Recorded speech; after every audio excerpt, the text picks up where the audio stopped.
There we go. Live. Hello. Let me just deal Hello. with some of this. There's the chat. No one on that. Yeah. Okay. Cool, man. So, yeah, I wanted to talk this week about efficiency. Wow. Let me. Right. Straight Right. in with an inefficient move. Yeah, yeah. It always comes on. The video always comes on, and I can hear myself in the background. So we're going to talk about efficiency this week, and it's something I think you mentioned last week, Dave, or even a couple of times about how important it is. Yeah. But the first question I thought of was this: does efficiency create better art? Does it create a better final product? You know, So this is the point I was deliberating on as well, but I'm going to let you yeah. carry on for a minute. So if someone takes 10 years over a painting, it's not necessarily going to make it better, is it? Like sometimes. It depends what kind of artist you are, I suppose. But Yeah, Imagine what you learned in those 10 years. true. well, I suppose efficiency in the way I think you lose time if it's not efficient. You get frustrated way more if things Do you aren't think you'd lose focus of what you're actually trying to achieve, and you go, oh, I painted a exactly. fucking dog. I didn't even want to do Yeah.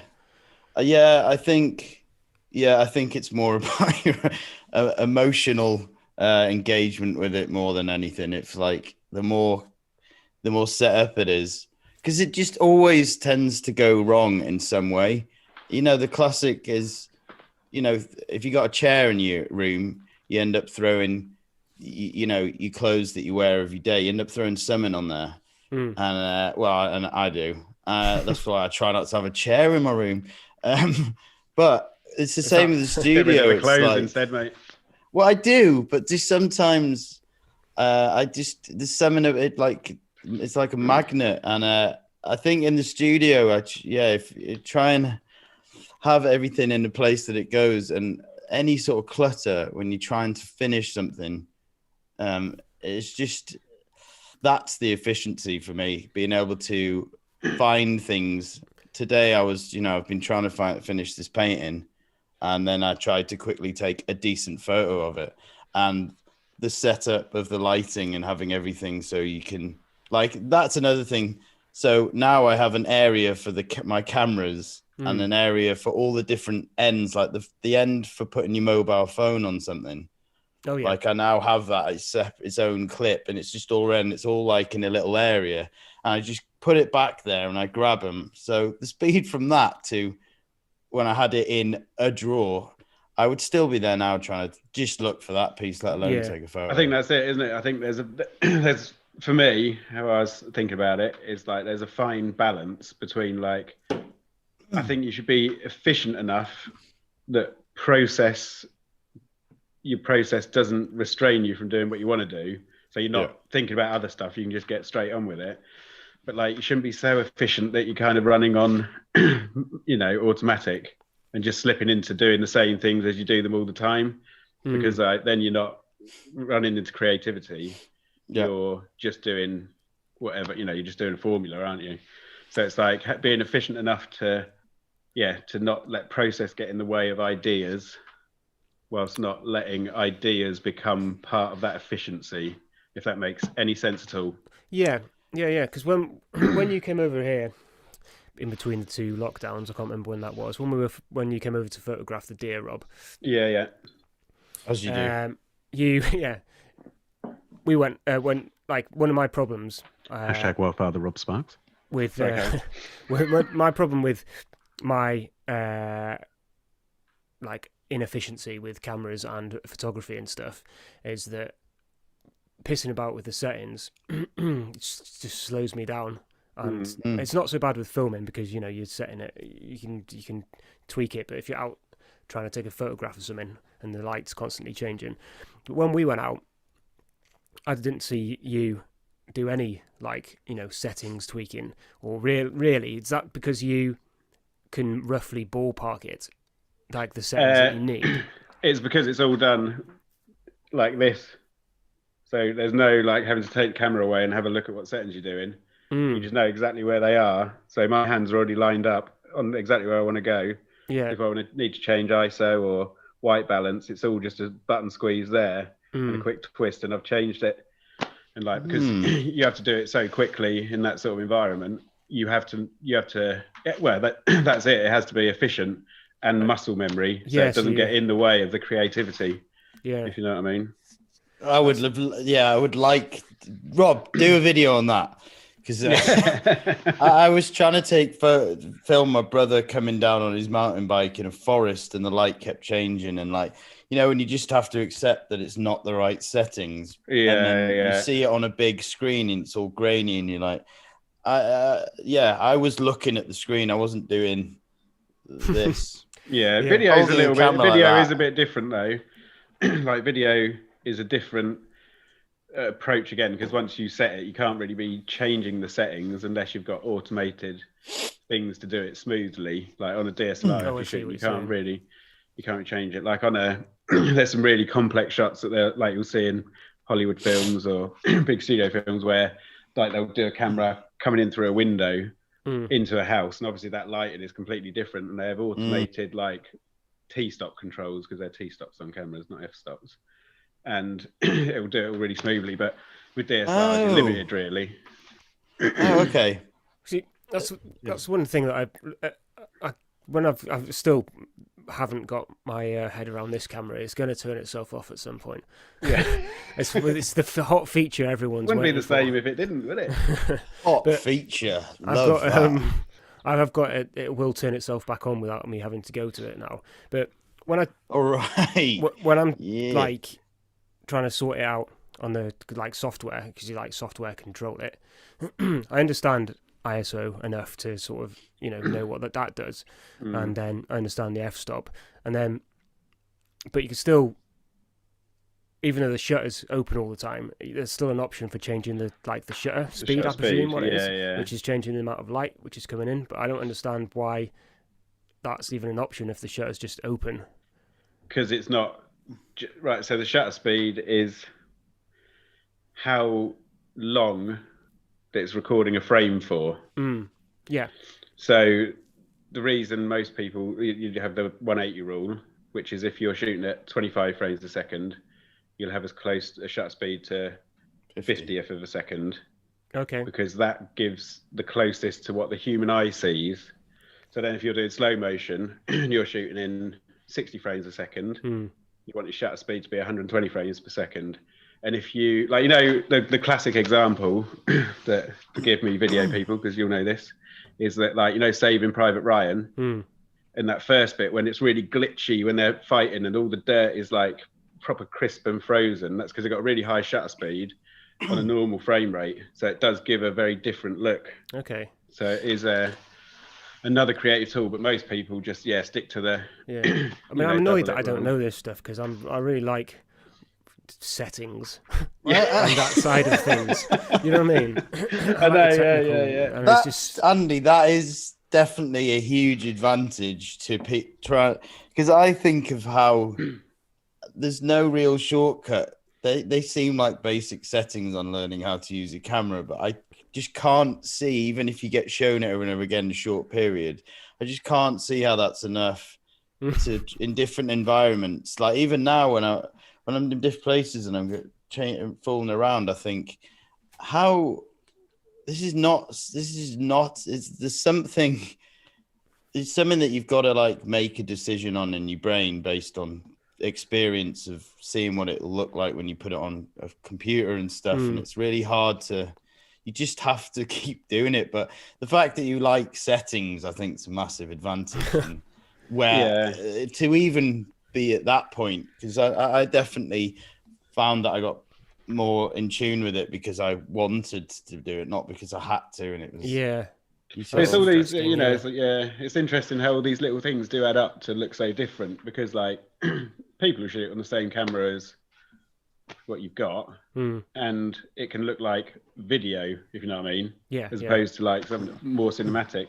And it's just like that sort of thing, in it. You're learning the tricks of the trade. Well, I might go out and shoot some photos this next week, and then I'll showcase them.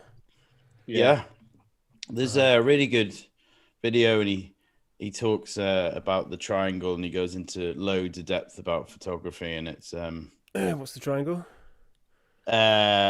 the f-stop, Oh right, the okay, yeah. ISO, and yeah. the Shutter speed. Yeah. Yeah.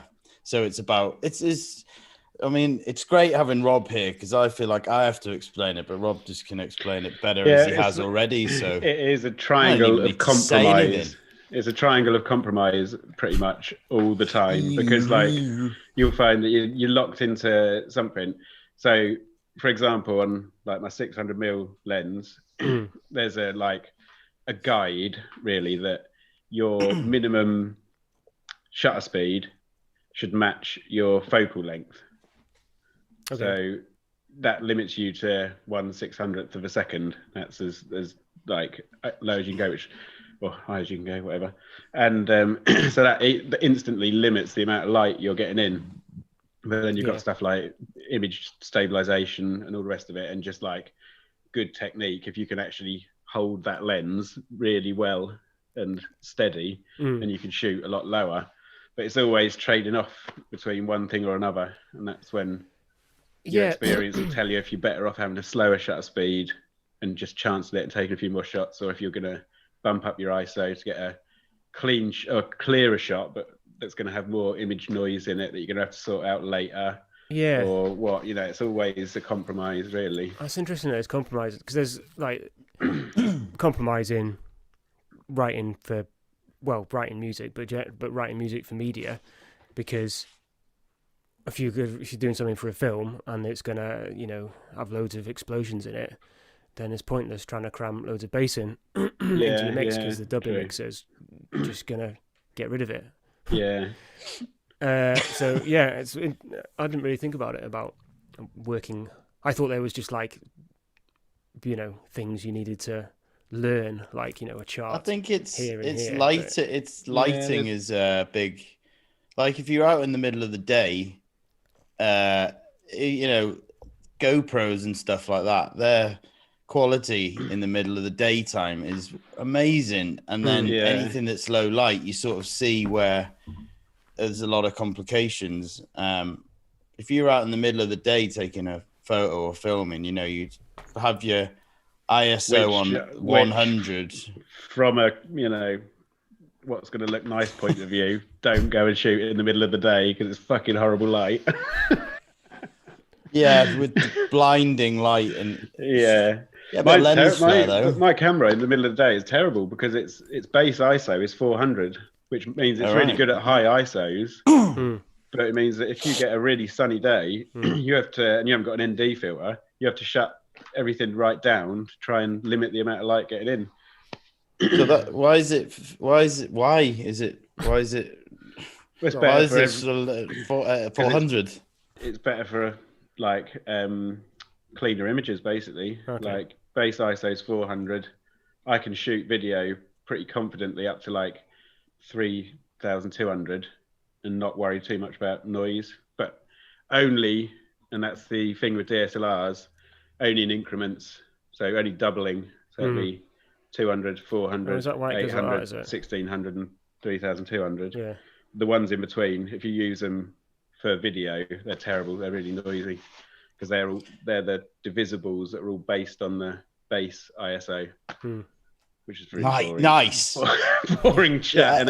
Are we getting too tech here? I don't know, man. Maybe. Hot topics. There's a guy who's just invented. He's invented the whitest paint ever, hasn't he? There's Vanta. God, I'm gonna be seeing these freaking Instagram videos now on everything because he did one for the Blackest Black, and it felt like it was every other post. It was like, okay, it's great, but like Mercedes or BMW painted one of their cars in it, didn't they? I don't know. Nice. I just saw the same post. Yeah. Well, yeah. There's just one guy doing it. You're just fucking jealous, Dave. That's what it is, mate. Just because one you guy. didn't invent it. Because you didn't invent it. Subconsciously, maybe you're right. I don't know how you'd even invent it. What you're saying what it comes back to really with efficiency is mainly like, is practice then and rehearsing just like the mother of efficiency, or does it take like you to have to do work commercially before you sort of really start to hone it in? Do you think just practice on your own, just doing your own stuff's enough? Well, it's a meeting in the middle, isn't it? Because like I know there's plenty of people I follow on YouTube who have started off just whatever, and they've got quite big, and then because of that they've upped their production values, and then have gone on to do professional work off the back of that. Yeah, that's interesting. And That's like the sort of it's a different route in. I think the thing about a professional, I've worked many hours in professional jobs, like paid jobs, full time, and that has been brilliant for,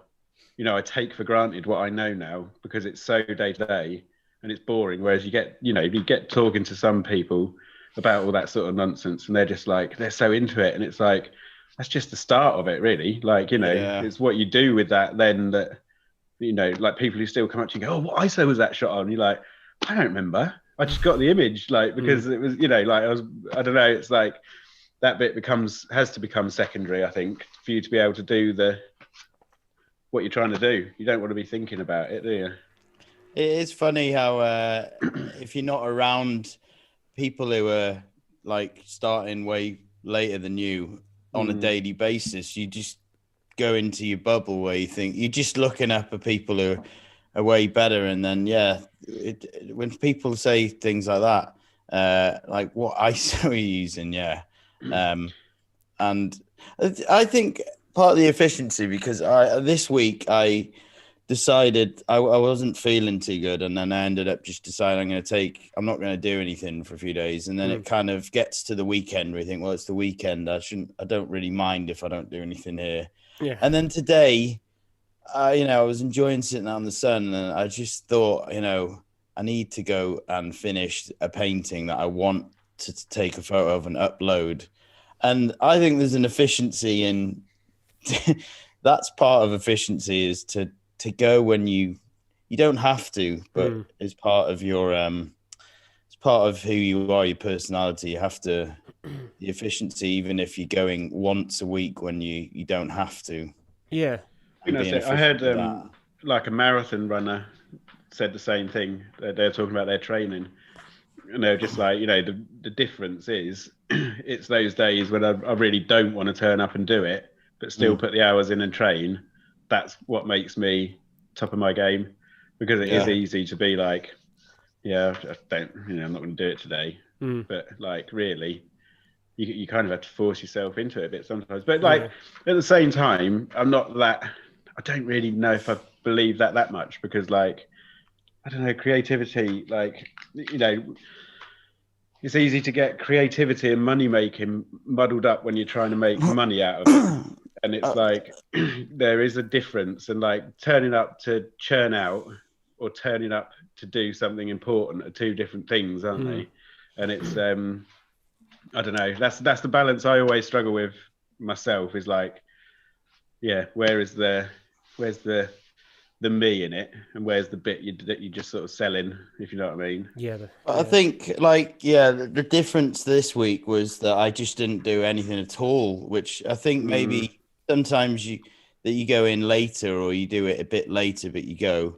But some, I've appreciated it more and more, and I think it's what you're saying, is that like, if I know I'm going to turn up and I'm feeling like lightheaded and tired and confused, I'm not going to go in for the sake of it, because I turn up and grind, because it'll be shit work. If I can get away with it, I won't do it. But there is a line where you're like, I'm all right now, let's go back in, get a grip. The thing is, you forget that like you need a bit of downtime as well, though. And I'm not in your situation with my own studio and that, so I can't imagine.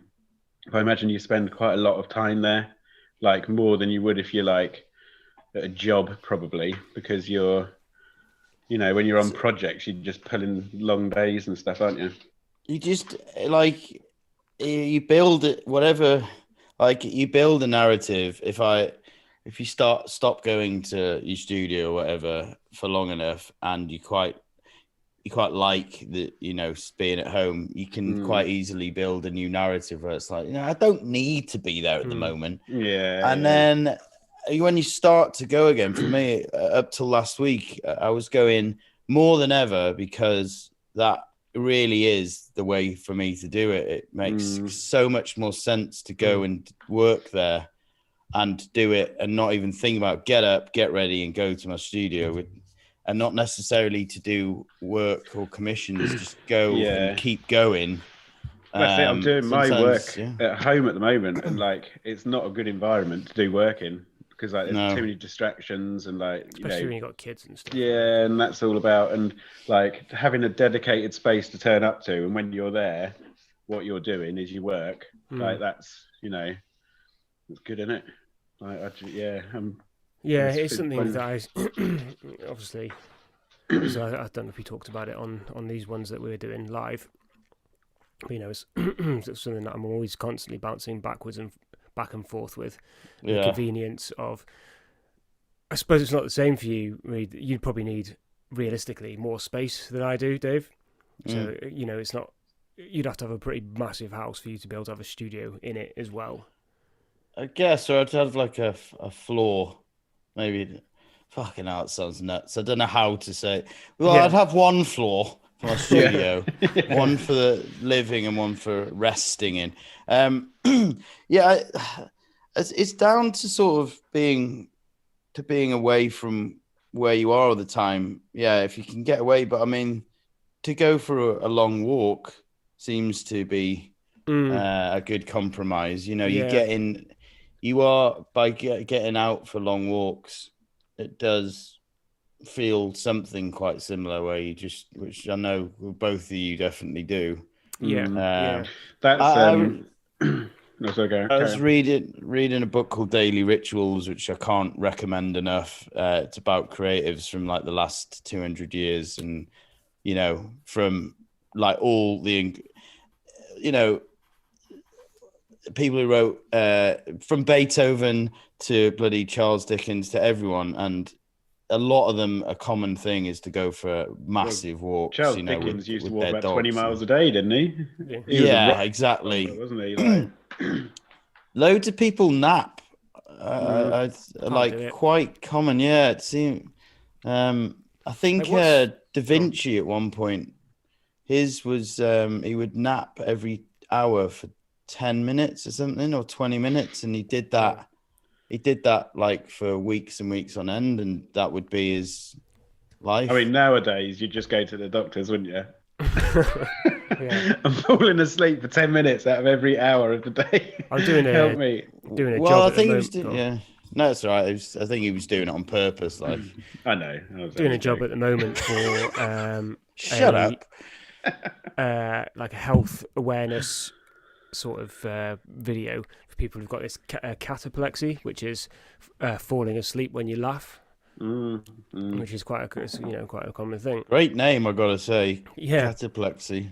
What time of the day? Like, what time of the day do you find that you're most creative? Because you were saying then about people's creatives, rituals, and routines, I guess.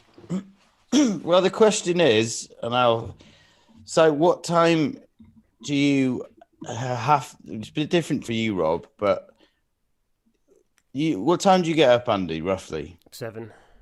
Right. You've tried getting up later and earlier. I can't get up any later.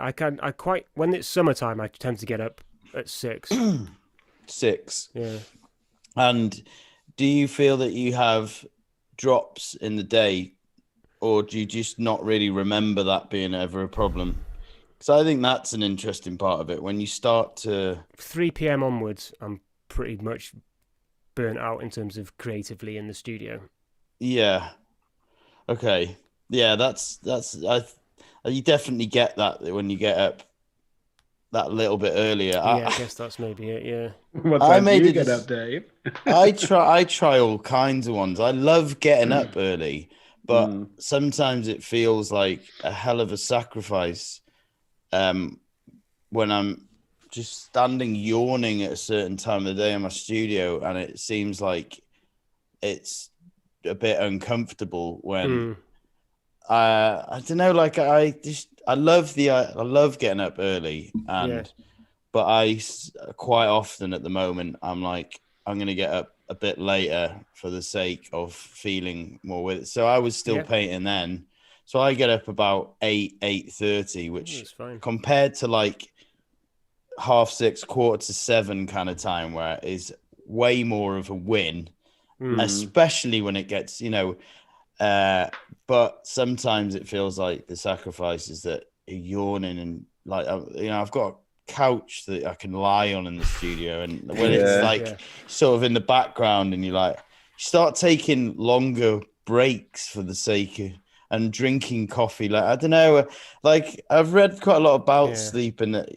it's as far as like you can naturally be more. It's not, you're not all necessarily a morning person. It's like no. I don't know, it sucks. I wish I was. Given free time, early. I would gravitate historically, I've always been most productive between like 10 at night and 4 in the morning. If I had free reign of my time, I'd probably get up at 11, and then I'd like have a leisurely like big lunch and just settle into the day. Probably start work at like 3 and then just work through till 4 in the morning. Well, and that's what I used to do. I don't know. I've always liked the night. I like the quiet of the night, and I like, I don't know. I don't like. I just like the stereotypical night owl, really. But like that's why I think now, because I have to, like, I'm a 6:30 in the morning, and I try and go to bed at like no later than 11, 10:30, and which doesn't always work.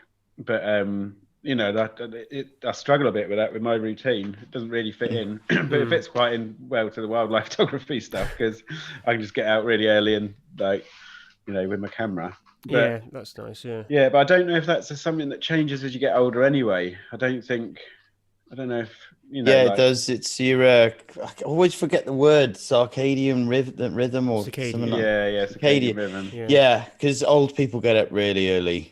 And it is, and when you're a teenager, you get up later, you need more sleep and all these things, which I just thought we were just being lazy as fuck. But no, they've proven that you should get up at like 1 in the afternoon as a teenager. I mean, that is bonkers, isn't it? Yeah.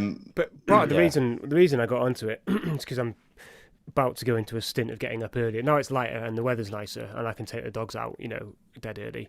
But because I've been doing all this live streaming, which I've really enjoyed, like surprising amount of live streaming, that I need to try and fit it in around like a working day. And to be honest, most of the like client work and stuff, there's not really many people who are like messaging me, emailing me right at the end of the day, like 3 p.m. onwards, for last minute changes. Oops. And so tell us about your streaming, Andy. Yeah, let's hear it. It's good. It surprised me how into it I was. So like most of my week, I've been live on the internet. Nice, that's the way to do it. Yeah. Well, I don't know if we talked about it on the show last week or if it was after. No, we didn't. Anyway, My Mate's Creative Podcast show. Because you said, Dave, that just get as many hours in as you can, like to basically problem solve and iron out the creases, which has been pretty important. And I feel like I've got like a setup which is professional enough that I don't need to be worried about that side of it for the time being until I have more of a following. Did you find that by like the third day or like a few in, when you were going to do it, your efficiency segue was just slightly more in, like, were you enjoying the speed that you were getting? Absolutely. Live. I remember last week you were saying that you've managed to get your studio set up now to a position where it really cuts down the time from you getting in the door to painting. Yeah. And whilst I was like, setting stuff up, and I suddenly realised I don't own a mic stand. I was like, how can I hate realising that. Yeah. and all this sort of stuff. And then once I've figured out like a way to have the microphone off the desk and have it like floating, so I can You hit put the your push. hands underneath, yeah. Yeah, and all this kind of stuff, and the camera's just on the tripod, and I turn it on, and I know the settings are going to be right Yeah. for like general daylight in this room.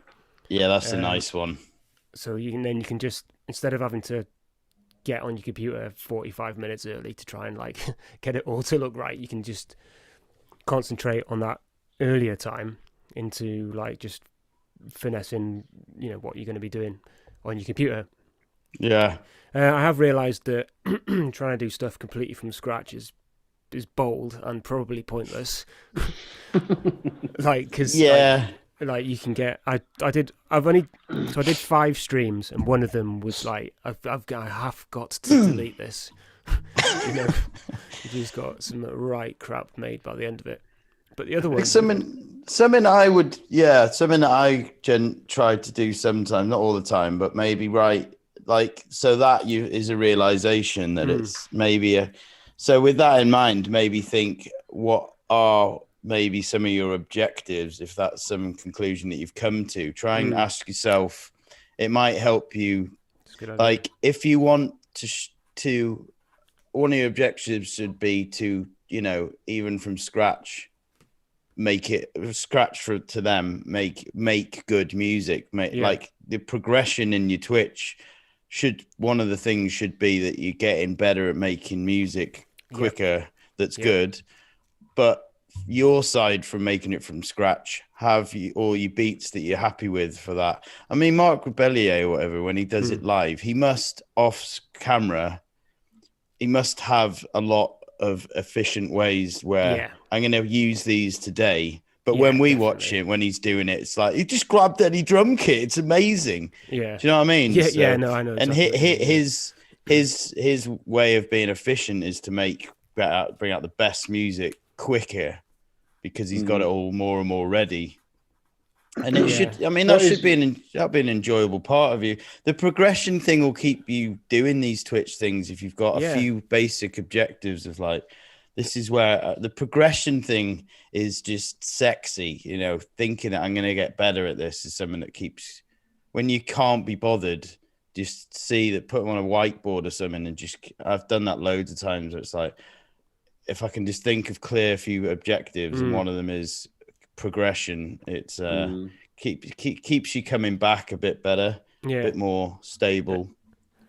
Yeah, there's a skateboarder I followed, or I followed him for a while on YouTube, called John Hill, and he's got a company called Progress Daily.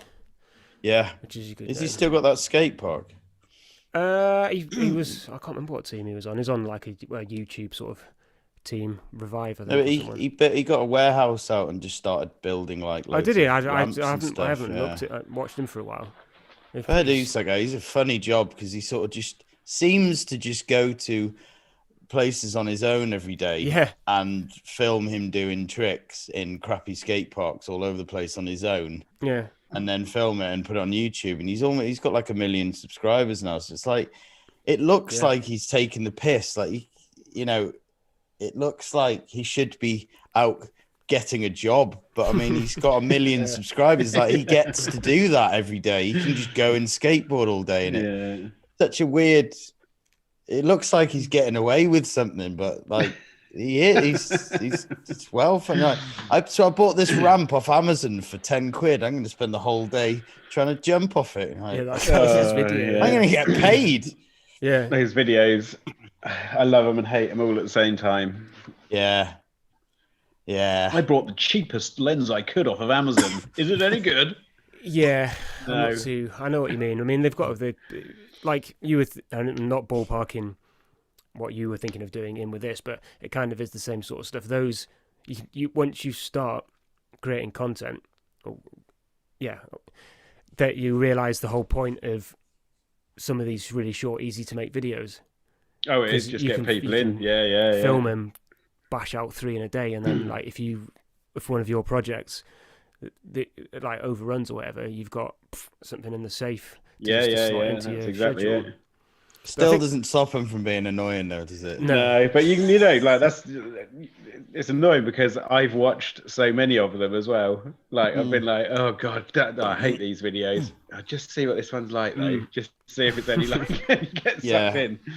And like when you're thinking of things, it is like that. Yeah, you know. I think that's what I like well about prepared Twitch, to do the like top is 5 things in my bag. Top 5s, yeah. Yeah. That's what I like about Twitch. Really, is that a lot of the work is in the pre-production and the actual doing it, like, and then it's up on the internet. Like, it feels like there's less. And now this is probably, you know, just from my experience, but it feels like there's less overall work needs to be put in than to make a good high-end YouTube video. So, question for you, Andy, with it. What is the objective? What is your like goal with it? Well, I started it because I was like, I don't do any marketing at all. And there's no reason why I necessarily should, because my company's successful enough and all this kind of stuff. But I am aware that if I carried on with that attitude for another 10 years, I probably wouldn't have any clients left, because everyone, all the young clients would be going to the people who were everywhere else. So I was like, well, good attitude. Try all the different platforms and all this sort of stuff, and just to see which one is going to work well for, like, you know, my ethos and way of working. And then I've had a few. Well, I've got a few followers on Twitch. They're saying I've had the kick through of the same followers on my Instagram. Yeah, right. And I've been like, oh, right, this is like, and I hate, you know, the whole sales funnel idea, but that's kind of what that is, isn't it? It is, yeah. It's like, yeah. And these people maybe aren't going to be buying my music, but actually, it doesn't really work like that. And I've been, for a long time, felt like doing the social media and the online posting, which takes up a lot of your time, YouTube and all this kind of stuff, is like time that it's taken away from me in terms of making music for my publisher and stuff. But I think I have to kind of look at it a bit more realistically and go, I'm happy to make an album for my publisher and then not get paid for it for 2 years. So why am I not happy to make some online content and build that side of my business? It helps if you feel like you have got some sort of connection, which sounds like you do so far with Twitch, because some things you're supposed to use them to, you know, increase your business, but they just don't fit. I mean, Snapchat, I couldn't give a crap. I tried using it. I didn't like it. Simple as that. I wasn't willing to put in the time because, you know, if I give it enough extra hours, because it's probably good for me, it's like I'd be happy to put in more time on other platforms, but there's just some that do not feel right, even if you should be using them. Yeah. So if Twitch at least feels like an okay fit, which you've managed to do, you know, live videos plenty, that's a great start, and it is worth putting in, you know, a bit more time. It's when you feel like you really have to do it and you don't like it. You know, that's it should always be something you like, shouldn't it? Like, because you. Yeah, I've got to. I lost you there, Rob. What did you say? Oh, hello. I said, yeah, you got to make sure it's something that you're invested in, because like doing something that you don't enjoy just because you think you should do it is a nightmare, you're not going to keep it up, are you? No. That's the pothole. That's my thing. Was like I tried all some various different ones, and it's like I'm having to work really hard to enjoy this, and I'm still not enjoying it. Yeah. The one that kills me, man, is like the amount of days where I feel like I've got the idea, because ideally I just want to have an idea that's so pure and so good that I can't stop filming bits for it. Yeah, I just know it's there, man, and I keep thinking that I find it, and then it just, by the end of the day, it turns into someone else, and then. The other day, I thought, I'd have a character where I design bespoke clothing, because all my clothing's covered in paint anyway. And it's like, I do a lot of tigers, so it could be like bespoke clothing, and I'll paint tigers on them. Yeah, I could be a character around that. I call it Jackson Pollock is what it looks like. Mm. Tiger Pollock. Yeah, that's what I'll call it. Something jokey like that. By the time I get to the studio, I've like written it down, and then like someone from upstairs came down. I was telling him about it, and he went, "Don't know, Tiger Pollock doesn't really work for me." I'm like, "Doesn't it?" I don't know. I thought it sounded quite funny, but it does look quite shit. Actually, it sounds like it? I went and saw a fluffy cod Tiger in a Scarborough, Pollocks. in a museum in like Skegness or something. Tiger Pollock does sound a little bit like a fluffy cod. Yeah, it's shit, but like I, and then by the end of the day, it was like the amount of things where it just it comes back to what I was doing anyway. It's not the right idea, and you think, should I push hate this that, anyway? I hate that feeling though, and like you feel so buoyed by an idea early in the morning, and you're just like, yeah, this is it, and you've got this amazing idea, and like you enable it. Yeah. And then you realise it's shit just after you've done it. And you're like, fucking, why did I think that was going to be so good? Like, why did I even believe that? Is it that, like, I didn't match up to what I had in my head? Or is it just like my head was being a complete knobhead and, like, taking me on a bit of a journey there? Like, but the problem when you play it out before you've barely even done anything with it, and even you played it out and go, nah. There's so many levels to it. I guess that's my point, Andy, is like if you can at least do something more than one day, it's a great start. Because I mean, I'm not doing it every day of the week. It was mental. No, I don't mean in the future, but just the fact that you've got past. I mean, how easy is it to try Twitch once and then not do it again? I mean, once. So yeah, that's a good start. When you were talking just then, Dave, about your Tiger Pollock idea, yeah, in the UK, you said you come to the studio, write it down, and all this kind of stuff. Have you? Because you're the same as me, I imagine that you have loads of ideas for like things that you want to try out, and you sort of think them through, and some like probably 80% of your ideas never sort of get any further than an idea. But do you have a workflow now in place? Yeah. So today, I'm glad I had another one today, which I thought. So do like famous people paintings because I do them anyway, but the videos would be like I would start with some sort of sweet wrapper or a brand, and I would mix that brand in with a famous person. So what, like Reese's, I was Notorious B.I.G. Right. And the color palette would be orange, like the colors of the Reese's, and then Scarface, Sparface, and the colors of the Spar logo. Yeah, and that's a good one. That one's or like the Maytwix. So like the idea started because I was enjoying the sun, but I had a little notepad, so I wrote out loads of people that I paint or would like to paint. The Bourbon identity. Yeah, exactly right. So I wrote out loads, and then I spent quite a few hours like trying to, because my thing is that I need to have lots of options for me to want to pursue it. So with any idea, I always remember someone saying that if you can think of like 50 versions of the idea, 50 things you could do, you're probably onto a good start. So I was like trying to get loads of these options, and I got to about 10 and was really struggling to get past like 10. I was thinking the Yakult, the Yakult, Yakultimate Warrior. That's quite a good one.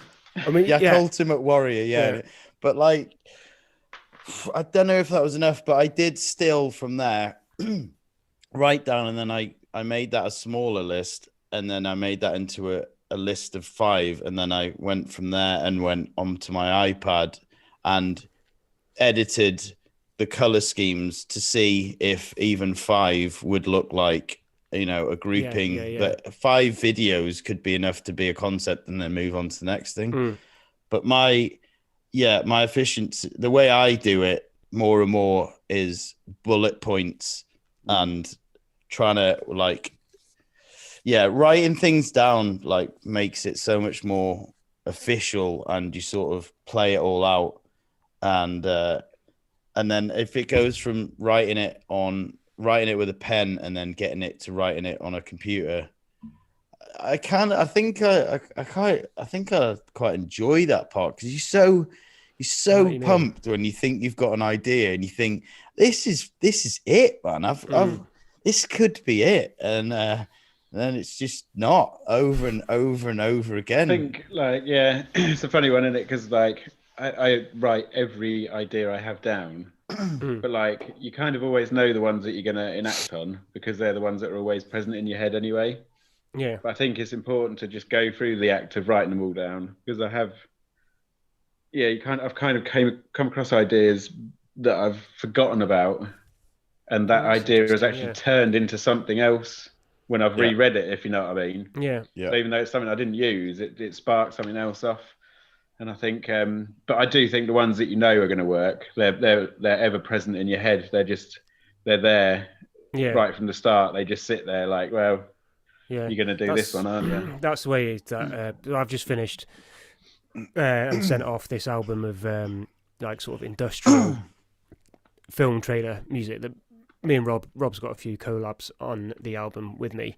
And you say, that's one that's been right at the front of my head for I don't know, a year or something. And I was like, I need to find a guy. I need some real percussion on it. So I collaborated with the percussionist. Yeah, and it turned out great. And do you ever hear when you're doing stuff like that, when it's in the back of your head? Do you ever hear anyone's quotes or anyone that you've watched videos or anything that are always kind of floating around? Because I have one for Casey Neistat, and he's like, if you don't do it, if you don't finish something, you're a don'ter or something like that. And it's like this thing of you don't have to finish it now, but the outlook of I don't have to finish it now, but most things I should at some point fucking finish them. And and it's a great feeling when you do finally come back or do finally do it. I think that does make a unique part of you, when you are willing to come back to something at least. Yeah, I think finishing is always quite a sad time though for me in the creative process of anything, because there's a relief that you've done it, and then there's a sadness that you've probably not done it as well as you could have done, but you just cannot be asked to go back again, and you just sort of take that lesson and move on, if you know what I mean. It's I don't ever have any I never sort of have any sort of quotes and stuff or sound bites in my mind, but what I do mostly take inspiration from is there's a few YouTubers across different platforms who I've watched from when they had 2,000 subscribers, and now we're on 600,000 or whatever. Yeah, and you see how their content's grown, but then you start, by the time you've got to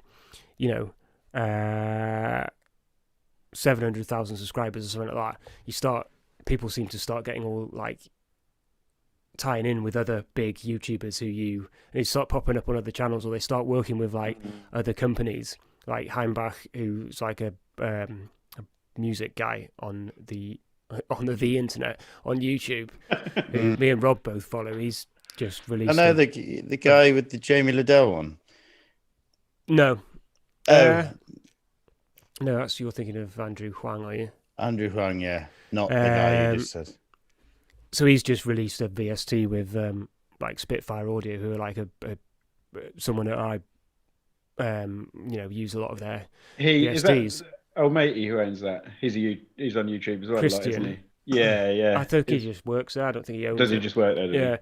Yeah. But you start seeing all these tie-ins, and you go, I've been watching this Heimbach's I think he's German or Austrian. I think he's German, and he does all this pretty sort of dubby techno stuff in his studio, and then he's fucking love to like have that sound. And now he's like, released a VST with like, a really great software company, and he can sort of like. But how long it took him to get there as well? Like, Yeah. he probably made quite a lot of money out of his YouTube channel. Yeah. And then, that's it, isn't it? When you go into, like you're saying, you go into the social media without knowing what the outcome will be. He probably didn't know it was going to be that. No. Like he's released loads of albums off of that, hasn't he? Off the back of his YouTube that have done quite well. Yeah. And so on and so forth. And it's like, yeah, you've definitely got to love what you're making, like, and putting out, doing to get that many subscribers. Generally, you've got to really, really enjoy the process. Like, it's a big ask for like, on YouTube, isn't it? Like, yeah, I know we've talked about it before, but it is, and rightly so, because it means the content of like, I follow a lot of the science education channels, so like Smarter Every Day, Mark Rober and Vsauce and all these type of people who basically do it's science like physics or that sort of stuff, but just presented in interesting case studies. And it got me thinking today, because I was watching one about a robot, obviously, and I was like, man, if this had been available in school, would I have been more interested in school? Yeah, I'm not interested in school. I'm really interested in it now. So I've learned more about all of that sort of stuff since I left school. That's for sure. Have you seen the guy? There's one who he found those big chains that you have down on the docks that grab shit. And he got one example. He like got one of those rusty chains, and then he makes it into like a beautiful lock or a fucking samurai sword and stuff. But like, I was talking to someone the other day about it, and the fact that it's not just incredible what he's doing, but also the amount of filming that he does, and like the time lapsing and the way it's all that on its own, setting up the camera and getting everything right day after day, month after month is so impressive on top. Like it's not like amazing cinematography. It's the fact to keep being asked to press record every time. It's amazing. It's the grafting, but I think that's all it is. Like, we come back to it again. It's like you don't have to be the best in the world. You have to be consistent. Yeah, and that's it. Like, you have to be good or above. You don't have to be amazing. You just have to be consistent with what you do. Yeah. And and you think right. Consistency is quite heavily tied into efficiency, isn't it? Because, for me, knowing exactly, like metering your audio so that like your kick drums are always whatever you decide them to be. So when your mastering chain is always and just everything's always the same by the time you get to your mastering stage. That your audio is at a specific level and all this kind of stuff. It just ends up having a more consistent final product, which is all down to efficiency, isn't it? Yeah.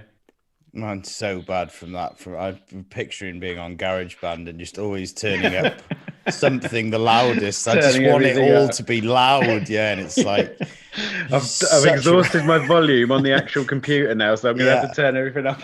No, I'll double tracks. I'll see if I can find some bigger speakers. Doubling tracks, I'll just double this track. That's the problem with a lot of when people are starting out making music, or when they're not doing it, not having to think about it in a sense of audio specifications for stuff. You just want stuff as loud as you can be, like straight off the bat. But actually, it's it's a tiered process. You do the song, and then you've got to do all the processing, then you've got to do the mastering. So if you just go straight in, at the top of the tree, if that's a saying, then you got nowhere to go. Tree, lad. Straight in at the top of the tree. If you go straight in at the top of the tree, you'll hit all the branches when you fall out. You come out ugly. Love that saying. Yeah. Fucking trouble with him, lad. Went in straight at the top of the tree, didn't he? Like your setups that we're talking about at the moment, Rob, do you have to set up much for this? Like, that you have ready to go What? for this. Was that a Well, question? it's efficiency based, but just for me, for example, like I came in late there, and Yeah. I have for this, I now, right? I see and what you I mean. have my mic lead in here, and I have my lead for the camera. And you know, a few weeks ago they were just fucking randomly everywhere. Now they go in this. I shut it up, and like everything, you know, Nice. is just quicker. It only took me about 15 minutes to set up tonight, which I was pretty proud of. It means that like it's now consistent and just ready to go, which is good considering I've 15 got. minutes sounds quite a long time at this Well, point. it's a doesn't mic, it? But camera, two lights, someone holding the boom. Yeah. Yeah, grip. You need a grip, don't you? Yeah. Is yours pretty chill, Andy? Yeah, I don't have any lights. I'm pretty keen to get some lights. I mean, I do have some lights, obviously, but not proper lights. Bioluminescent. Yeah, but apart from that, because I've been doing the streaming, it's like fast, you know, because it's all there. The mic's just on this little thing. That Well, that's the thing. In my space, I have to pack everything down, as you know, like I can't leave it up and ready available because I'm sitting in my front room, my children playing here, and make a mess of everything. I was there's a guy that I like called Alex Cleon, I think he's called. He writes these little books. He's a writer, and he that sounds nuts when I say it like that. He says that you should have like an area, ideally, which is like all your kind of favorite shit. That if you're having like a bad week or something, it's like a place where you can sort of be reminded of kind of what's important. Like a little, he calls it like I can't remember what he calls it, but just an area we've got like I call it snippets. A shrine of self. Basically that, it's like an area where, you know, you're reminded of a few old photos, something that was important to you.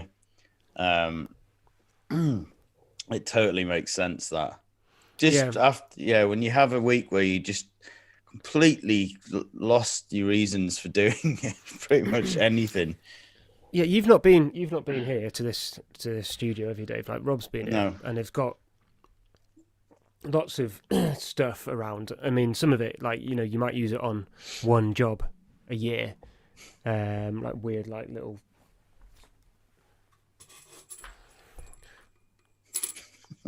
Yeah, boy. Like kids' tambourines and just like weird pedo, that shit knocking about. But it all adds to the sort of the feeling of the room. For me, it helps me like just be comfortable and be more creative and stuff like that. Like if your studio, I haven't been down to your studio yet, but if your studio, I imagine, was a completely sterile environment, it's not as nice a place to your product wouldn't be as good, or you wouldn't want to spend any time in there, really, I suppose. I think, like having a big clean seems to be becoming like a bit more common, like, you know, where we sort of really, just more and more, I hate the idea of just things like tucked away under stuff.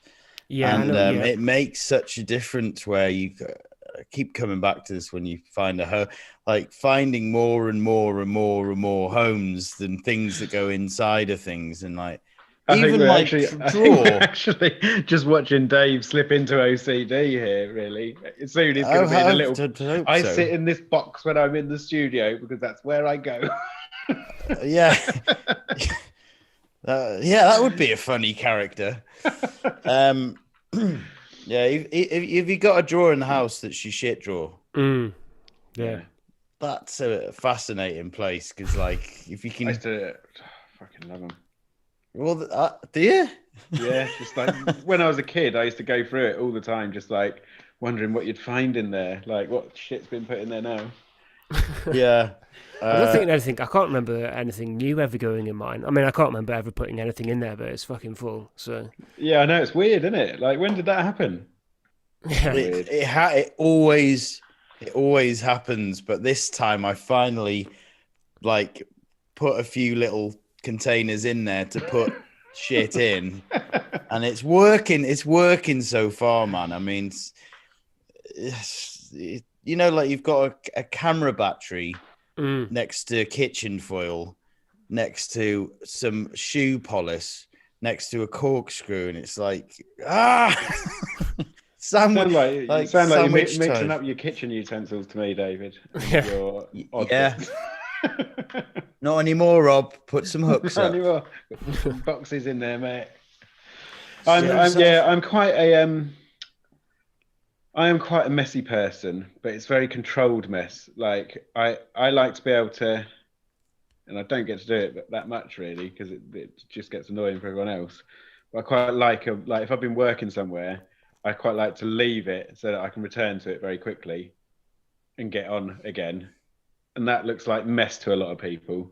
But Yeah. actually it isn't. It's quite a controlled mess, if you know what I Yeah, mean. yeah. It's like but it can look very messy. And I think like, yeah, it's always that danger. It's going to slip over a little bit into something uncontrollable. But I do prefer chaos to. And very depends who neat and sees tidy. it, though, isn't it? Like, depends who's just walking into that environment. If it's another cameraman or so, if it's something roughly the same, it probably doesn't look like mess at all. You walk in, and go, yeah, fair enough. Yeah. Wires But is a like classic. I find when Wise, when yeah. stuff's like that, that's when I know where it all is. When it's all like when I've lost so much stuff because I've gone right. I'm gonna put this in its special place, and I put it there, and then I can't remember where that special place is because I'm Hate not used special to putting it places. there, and it's like, oh mate, Yeah, like, I lost an what's one entire of them? box, my entire collection of screwdrivers. I definitely haven't taken them out of the house, and No. they're just like Put them somewhere really special. yeah. The only place I can think they are is behind all of the acoustic treatments, because that was the last time I remember having them was when I stripped the acoustic treatment off the wall. I was like, well, why would it be? Why would just it got be? there? really pissed. It's like, this is going to be really funny for future Andy. Yeah, Well, the story that I won't go into detail, but I still tell people is Mike trying to find something in the house that time, and you know it was in the same place that it always is, and then we started looking all around the house, and then we realised that we'd been broken into and they'd stolen that and his car. yeah, yeah. That was a classic for looking. Dear. You start looking places that it would never be Yeah. ever. Is it in the kettle? Did you leave it in your car? I don't know. Where is your car? I'll look in my car. Where's my car? Yeah. Leads for everyone. Yeah. Right. Well, I think we pretty much covered most of the stuff about efficiency there. I'm going to go out and take some photos next week and try and get my head around settings a bit more, and I will present a portfolio on That my would be greatest good. Yeah. achievements next week. Yeah, nice. You don't have Maybe to. we could you do know, a photo challenge. photo challenge. Well, mind you, you tried to instigate that, Dave. No, you said we were supposed to do a photo Oh yeah. photo thing. Oh yeah, we didn't do that, did we? No, we Yeah. didn't do me. Perhaps I'll do that. Perhaps I'll hop on that one again. I should do Well, something we- different we- to what I'm used to. Yeah, we don't have to follow through with any of these things, but I think we should make it tradition at the end of each one we have a new Yeah. to one. put a task anyway. Really outrageous tasks. Yeah. Try and get married this week. I'll go out and But you've got to go through the whole ceremony without knowing her name. I've got to film me going out and trying to marry someone, and the settings better be good. commit. Photo challenge. Okay, good. Right. Well, let's leave it as broad as that. Yeah. Okay, bye. Yeah. Thanks Take for your best watching. photo and Take your present best it next week. photo. Best photo. Best Right. photo. And the winner gets 4 fruit pastels. Yeah, I was going to say. Has anyone got any medals? I got a Blue Peter badge, but you're not having that. No. Have you Got got a that? gold medal from my martial arts when I was a wee nipper. I can't Very believe you nice got day. it right Very there. nice. Yeah, I don't know where to put it. I wish I could just wear it all the time, Pretty but easy I don't to want to lose lose that. it. Yeah. But I really should get one on eBay that's like one of the old, beautiful, Yeah, you they'd can't probably get be one. ceramic, This weren't it's they? like a plastic one, but Yeah, it means nothing really, does it? No, it's not as Well, special. no, I've that's got not what I yeah. mean. I mean, yeah, it's Means nothing. fucking It means means nothing, nothing, does it? Damn, I guess not. No. came out wrong, Should. that really. Yeah. Right. No, it's okay. Thanks Well for done, watching. everybody. Thanks for watching. And I don't know what we're going to talk about next week, but tune in to find out.